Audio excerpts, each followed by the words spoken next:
Yo, what's going on, guys? Thchicken here, and today, well, I haven't really made a video in a while, actually, but I've been kind of really into 2K lately. I mean, a lot of you might make fun of me because it's 2K16, but basically, that's not even what the video is for. I just wanted some background gameplay.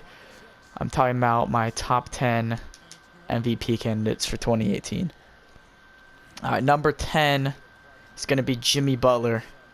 Now, the Timberwolves are expected to be a really good team next season with Andrew Wiggins, Karl Anthony Towns, and Jimmy Butler. They're probably going to make the biggest jump in the NBA. And Jimmy Butler is, I mean, he's going to have an MVP season. I mean, dragging a team that was a lottery team before the season to around the 5th to 4th seed. And he's going to be getting pretty decent stats while doing it. So, I mean, he's only at the number 10 spot, but maybe he could. Number 9 is going to be Kyrie Irving. I mean, he is the man on his own team now. The Celtics, crazy trade. I mean, he would never be an MVP candidate on the Cavaliers with LeBron on his team. But now he's on the Celtics. And they are a contender in the East. And he's going to be putting up around 27 points per game, 4 rebounds, and 6 assists, my guess. So, yeah. And Celtics are probably going to get around the 1st seed, so. Alright, number 8 is going to piss a lot of people off. I mean, a lot of you wouldn't even have this guy in your top 15 MVP candidates, but I put Damian Lillard. Call me biased if you want. As you can tell, I'm a Blazers fan. But, the Portland Trail Blazers, they are the wild card in the Western Conference. Like, the past 2 seasons, they were predicted to be lottery teams, and they made the playoffs. And the only reason is because of Damian Lillard. Like, straight up, if they didn't have Damian Lillard, they would be at the lower end of the Western Conference, in my opinion. And they're with youth of Nurkic, honestly, I could see them getting from like the 4th to 6th seed. So, I mean, Damian Lillard might not win MVP, but if he puts up like amazing stats like Westbrook did, he could win MVP at the 6th seed. So, that's why I put him at number 8. Number 7 is going to be John Wall. The Wizards are a great team in the Eastern Conference. I think they're going to be around the 3rd seed. On paper, they don't have the best supporting cast for John Wall, but they do a good job. Like, how did they push the Celtics to a 7-game series last year? It's because of one man, and that's John Wall. He is a phenomenal two-way guard. And he's a great leader. A really great team leader. And he's going to be putting up some pretty good stats on the Wizards. So, I think he could be an MVP easily. Number 6 is going to be Russell Westbrook, being the most recent MVP winner, averaging a triple-double and carrying a terribly built team to the playoffs.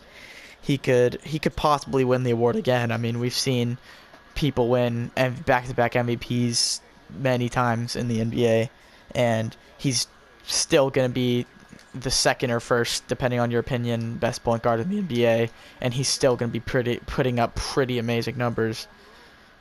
And with Paul George on his team, he's going to be higher in the Western Conference seeding, so I think he could win MVP again. Shit, I just got blocked. And he's going to be putting up around 28 points per game, 8 rebounds, 10 assists. That's what I think. And, yeah, let's move on to the next person.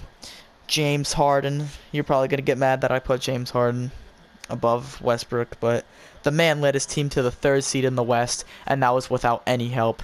And now he's projected to put up about 60 wins with the addition of Chris Paul. I mean, Chris Paul is going to be taking away some of the amazing stats that he had last season, but he's still going to be averaging like probably 27 points, maybe 6 rebounds probably, and then 12 assists, since he does have someone to pass to now in Chris Paul. And come on, dude, he can't get snubbed the 3rd year, right? 2015 and 2017. He got snubbed. You can't snub the man 3 years.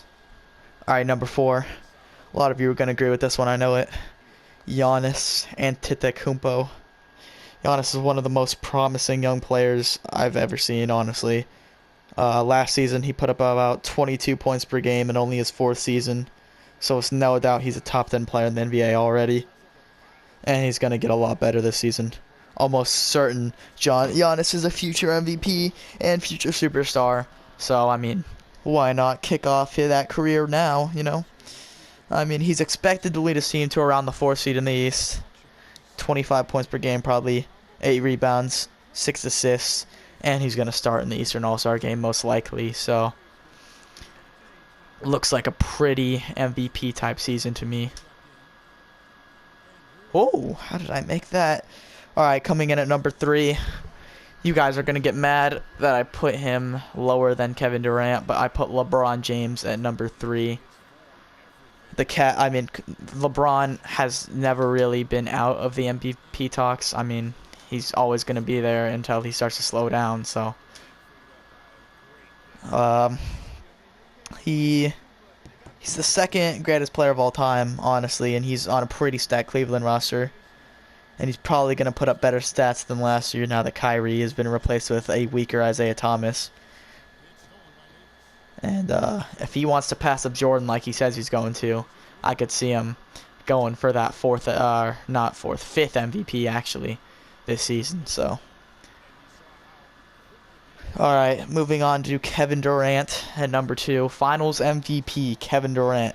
He is relentless on his quest to prove to the world that he didn't leave OKC for nothing. And getting all this hate, I could see him pushing himself to get an MVP award, since winning a championship didn't seem to do the trick. And he is on Golden State, who's probably going to win around 67 wins. And he's probably going to put up MVP type numbers at around 26 points per game and 8 rebounds.